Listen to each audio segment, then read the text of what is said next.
আপনি জানেন কি, এমন কিছু গোপন ইবাদত আছে যেগুলো শুধুমাত্র শুক্রবারেই সম্ভব, যেগুলো পালন করলে আল্লাহ নিজেই আপনার দোয়ার জবাব দেন আর ফেরেশতারা আপনার নাম লিখে রাখে নূরের পাতায়। আমরা সবাই জানি শুক্রবার হলো মুসলমানদের সাপ্তাহিক ঈদ। আজকের ভিডিওতে জানব শুক্রবারের এমন 5টি গোপন ইবাদত, যেগুলো জানলে আপনার জুম্মা বদলে যাবে চিরতরে। চলুন জেনে নিই একে একে সেই রহস্যগুলো। প্রথম ইবাদত, সূরা আল কাহফ তিলাওয়াত। প্রিয় নবীজি বলেছেন, আর আপনি অবশ্যই মুমিন, যার কারণে এই ভিডিওটি প্লে করেছেন।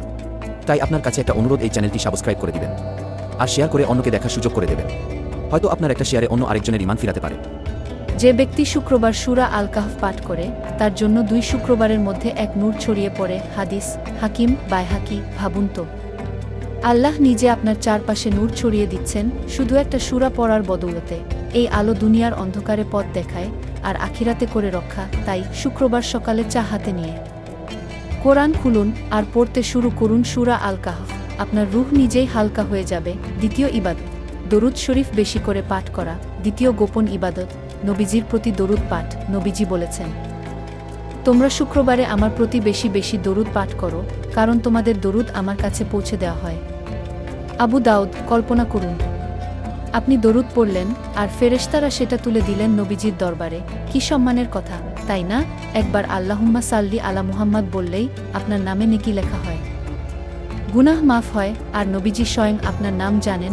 তৃতীয় ইবাদত, আসর থেকে মাগরিবের মাঝে দোয়া। তৃতীয় ইবাদত, এক রহস্যময় মুহূর্ত যা আসে শুধু শুক্রবারে। নবীজি বলেছেন, শুক্রবারে এমন এক সময় আছে যখন কোনো বান্দা দোয়া করে আল্লাহ তা প্রত্যাখ্যান করেন না।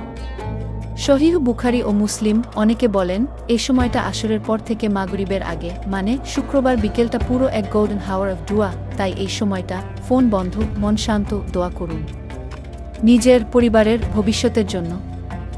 বিশ্বাস করুন, এটা এমন সময় যখন আকাশের দরজা খোলা থাকে। চতুর্থ ইবাদত, জুমার গোসল ও প্রস্তুতি। চতুর্থ ইবাদত, শুক্রবারের বিশেষ গোসল। নবীজি বলেছেন, যে ব্যক্তি শুক্রবার গোসল করে, সুগন্ধি ব্যবহার করে, সুন্দর পোশাক পরে মসজিদে যায়, তার এক শুক্রবার থেকে আরেক শুক্রবার পর্যন্ত গুনাহ ক্ষমা করে দেওয়া হয়। সহিহ বুখারী। এই গোসল কেবল পরিচ্ছন্নতার জন্য নয়, বরং এক ধরনের আত্মিক রিফ্রেশ বাটন, আল্লাহর দরবারে যাওয়ার আগে নিজেকে পরিশুদ্ধ করা। এই গোসলটাই শুক্রবারের সৌন্দর্য। পঞ্চম ইবাদত, আগে গিয়ে জুমার জন্য অপেক্ষা। পঞ্চম ও শেষ ইবাদত, আগে গিয়ে জুমার অপেক্ষা করা। আমাদের প্রিয় নবীজি বলেছেন, যে প্রথম সময় মসজিদে যায় সে যেন উট কোরবানি করল। দ্বিতীয় জন গরু, তৃতীয় জন ভেড়া, চতুর্থ জন মুরগি, পঞ্চম জন ডিম সাদকা করল। সহিহ বুখারী ও মুসলিম। অর্থাৎ যত আগে যাবেন তত বড় পুরস্কার, একটা সাধারণ নামাজের অপেক্ষা, আর সওয়াব যেন পুরো একটি কোরবানির সমান। বন্ধু, শুক্রবার শুধু একটা দিন নয়, এটা এক দিব্য সুযোগ। একটা সূরা, কিছু দরুদ, একটুখানি দোয়া আপনার পুরো সপ্তাহ বদলে দিতে পারে। এই ভিডিওটা যদি আপনার ভালো লেগে থাকে তাহলে ফ্রেড এভরি ওয়ার্ড মিস করবেন না। কমেন্টে অবশ্যই লিখবেন আলহামদুলিল্লাহ আর শেয়ার করবেন যেন অন্যরাও এই রহস্য জানে।